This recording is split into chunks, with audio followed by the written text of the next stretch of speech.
Good morning everyone. Today we will discuss about chapter number 10, that is an alien hand. Means कि एक alien का hand. Alien कौन होता है? Alien वो होते हैं जो कि दूसरे प्लैनेट से आते हैं. ओके, यहाँ पे चैप्टर का नेम क्या गिवन है? An alien hand. मीन्स कि एक एलियन का हैंड. इस चैप्टर का नेम एन एलियन हैंड क्यों रखा गया है? देखते हैं, इस स्टोरी को रीड करते हैं. ओके, बिफोर यू रीड करने से पहले, have you heard of the Viking mission to Mars? क्या आपने कभी मंगल ग्रह के वाइकिंग मिशन के बारे में सुना है? The National Aeronautics and Space Administrations. Means कि यहाँ पे आपको नासा की फुल फॉर्म गिवन है. Viking mission to Mars was composed of two spacecraft, Viking 1 and Viking 2. Means कि नासा के थ्रू क्या किया गया? मार्स पर, मीन्स कि मंगल ग्रह पर एक वाइकिंग मिशन जो है वो कंपोज किया गया था, जिसमें 2 स्पेसक्राफ्ट थे, Viking 1 and Viking 2. Each consisting of an orbiter and a lander. और दोनों में क्या कंसिस्ट करते थे? एक ऑर्बिटर था, मीन्स कि जो कि परिक्रमा करता था, और एक क्या था? लैंडर था. Okay, the primary objectives were to obtain images and samples of the Martian surface and soil. अब देखो, प्राइमरी ऑब्जेक्टिव्स क्या थे इस मिशन के? वर to obtain images and samples of the Martian surface and soil. Means कि मंगल ग्रह के surface और सोइल के इमेजेस को और सैम्पल्स को ऑब्टेन करना. And search for any possible sign of life. Of ये सर्च करना कि वहाँ पे लाइफ के कुछ साइंस है, कि वहाँ पे लाइफ है या नहीं है, इसके साइंस वहाँ पे मिल जाए. ये सब कुछ देखने के लिए मंगल ग्रह पर वाइकिंग मिशन जो है वो कंपोज किया गया था. Viking 1 was launched on 20th August 1975 and arrived at Mars on 19 June 1976. Viking 1 जो है वो लॉन्च कब किया गया था? 20th अगस्त 1975 को, और वो मंगल ग्रह पर पहुंचा कब? 19 जून 1976. Okay, Viking 2 was launched on 9 September 1975.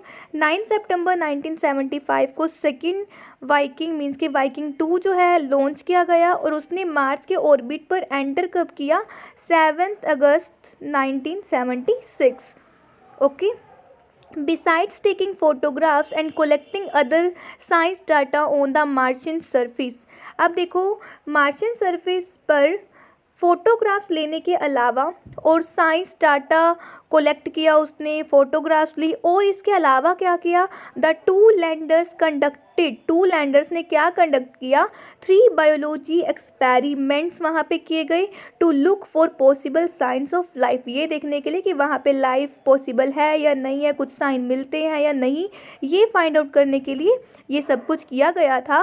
As of now there is no clear evidence of the presence of living microorganism in the soil near the landing sites. अब देखो, लैंडिंग साइट्स के नियर सोइल में अभी तक living micro organism होने के कुछ भी क्लियर एविडेंस हमें नहीं मिले हैं.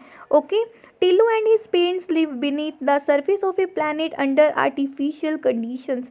बच्चों, आपको पता है कि हम अपने प्लैनेट पर कैसे रहते हैं? Under natural conditions. देखो, हमें सन की हीट मिल रही है, ऑक्सीजन मिल रही है, तो हम नेचुरल कंडीशंस के अंडर में रहते हैं. But Tillu and his parents, जो टिल्लू था और उसके पेरेंट्स थे, वो प्लैनेट के सरफेस के नीचे रहते थे और अंडर आर्टिफिशियल कंडीशंस के अंडर रहते थे. वो Tillu has heard and read about the sun and the stars. Tillu ने ओनली सन एंड स्टार्स के बारे में सुना हुआ था और रीड ही कर रखा था. He has never seen them. उसने उन्हें कभी भी नहीं देखा था. Tillu's father goes to work through a secret passage and Tillu wants to know all about it. Tillu के फादर जो थे वो एक सीक्रेट रास्ते से अपने वर्क पर जाया करते थे, एंड जो टिल्लू था वो ये सब कुछ जानना चाहता था. Tilu, how often have you been told not to go that way? But why does daddy go there every day? अब देखो, टिलू टिलू आपको कितनी बार बताया जाए कि आपको उस रास्ते पर नहीं जाना? But why does daddy go there every day? मगर वो क्या बोलता है कि परंतु डैडी वहाँ पे हर रोज़ क्यों जाते हैं? Because that's his job. Tillu. अब कौन रिप्लाई करता है? कोई रिप्लाई करता है. वो क्या बोलता है कि वो तो उनकी जॉब है, वो तो अपनी जॉब पे जाते हैं. That way was an underground passage. और जो वो वे था वो क्या था? अंडरग्राउंड पैसेज था। Tillu's father went every day for work along that passage. अब जो थे टीलू के फादर जो थे वो उस पैसेज से, अंडरग्राउंड पैसेज से कहाँ जाया करते थे, अपने वर्क पर जाते थे। And every day he came back from that direction, और हर दिन वो उसी डायरेक्शन से वापस भी आया करते थे। What lay at the end of that forbidden route. Forbidden का मीन्स क्या होता है, प्रोहिबिटेड, जहाँ पे जाना मना हो। तो जहाँ पे जाना मना हो, तो मतलब कि ना नॉट ओनली टीलू, सिर्फ टीलू ही नहीं but a great majority of the community would have like to know, मतलब कि बहुत सारे लोग जो थे वहाँ पे जो रहते थे, तो बहुत सारे लोग और टीलू जो थे वो ये बात जानना चाहते थे कि उस प्रोहिबिटेड रूट के एंड पे आखिर है क्या, जो इनके फादर जो है हमेशा वहाँ पे जाते हैं, उस रास्ते से जाते हैं। टीलूज father was one of the select few permitted to go that way। अब देखो टीलूस के फादर जो थे उनका जो है, उनको मतलब बहुत कम लोगों को ही सिलेक्ट किया गया था, उनमें से एक ऐसे पर्सन थे जिनको उस रास्ते से जाने के लिए परमिशन मिली हुई थी। Okay, the above conversation invariably took place between Tilu and his mother whenever he insisted on the following his father।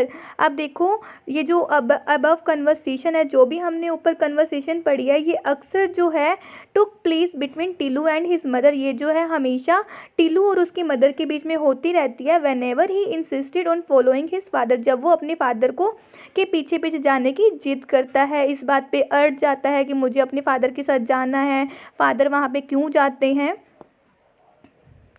Today however was different, मगर आज कुछ डिफरेंट था। Tillu's father was enjoying a siesta at home. Tillu के जो father थे वो जो है लंच के बाद अपनी नींद का इंजॉय कर रहे थे, मतलब नींद ले रहे थे। And Tilu manage to get hold of his security card, और टीलू जो है वो मैनेज कर लेता है, वो अपने फादर के सिक्योरिटी कार्ड को ले लेता है। Then evading his watchful mother's eyes, means कि इवेडिंग का मतलब क्या होता है, बच निकलना, अपनी मदर की वॉचफुल आइज से वो बच निकलता है। Tilu made his way to the forbidden passage. अब वो जो है वो कहाँ के लिए चल पड़ता है, उस प्रोहिबिटेड पैसेज, मतलब जहाँ पे जाने के लिए मना था उस रास्ते के लिए चल पड़ा। A metal door barred his entry, जो मेटल का डोर वहाँ पे बना हुआ था वो उनकी एंट्री को बार्ड कर रहा था, मीन्स की बाधित कर रहा था। But Teelu had watched, Teelu ने देखा था, his father slip the magic card into a slot, but Teelu ने देखा था कि उनके जो फादर थे वो इस मैजिक कार्ड को स्लॉट में डाला करते थे। ही डिड द सेम, और उसने भी बिल्कुल सेम टू सेम वैसे ही किया। एंड द डोर ओपन नॉइसलेसली, और जो डोर था वो बिल्कुल शांतिपूर्वक जो है ओपन हो गया था। A well lit passage seem to beckon him. अब देखो वहाँ पे पूरी अच्छे से लाइटेड पैसेज था, मतलब हर जगह लाइटिंग ही लाइटिंग थी। वो जो पैसेज था, वो जो रास्ता था, वो जो है ऐसे लग रहा था जैसे कि उसका वेलकम कर रहा हो। Snatching the card which had come out of another slot in the wall. अब उसने क्या करा, जो दूसरी वॉल में से वो जो कार्ड था वो निकलता है, वो उसको स्नैच कर लेता है, मीन्स कि खींच लेता है। Teelu started his March along a gentle upward slope. अब जो टीलू है अपने मार्च को रेडी रखता है, मतलब अपना मार्च मतलब वहाँ से अपवर्ड स्लोप पर चलता रहता है, ठीक है। For the passage led from the underground habitat to the surface of the planet, और वो जो अपवर्ड स्लोप था वो कहाँ जाता था, अंडरग्राउंड से ऊपर की तरफ, मीन्स कि अंडरग्राउंड से वो प्लैनेट के सरफेस की ओर रास्ता जाता था। और जो टिल्लू था वो बिल्कुल जेंटली, बिल्कुल अच्छे से उसकी ओर चलता ही रहता है। Tillu looked forward to seeing the sun, Tillu जो है वो आगे की ओर बढ़ता है ये देखने के लिए सन को। If it was day time, अगर वो डे टाइम हुआ तो वो सन को देखेगा, और द स्टार्स, या तो वो स्टार्स को देखेगा। इफ़ इट वाज नाइट, अगर नाइट होगी। About which he had heard and read so much, जिसके बारे में उसने अभी तक सिर्फ सुना था और रीड ही करा था। और वहाँ पे इतनी लाइटेड थी कि उसको ये नहीं पता कि दिन है या रात है। वो ये सोचकर आगे बढ़ता है कि अगर डे टाइम हुआ तो वो किसको देखेगा, सन को देखेगा, और अगर नाइट का टाइम हुआ तो वो किसको देखेगा, वहाँ पे स्टार्स को देखेगा। But alas that was not to be, but alas, मगर ये चीज़ ऐसी नहीं होती, वैसा नहीं हुआ जैसा टिल्लू ने सोचा था।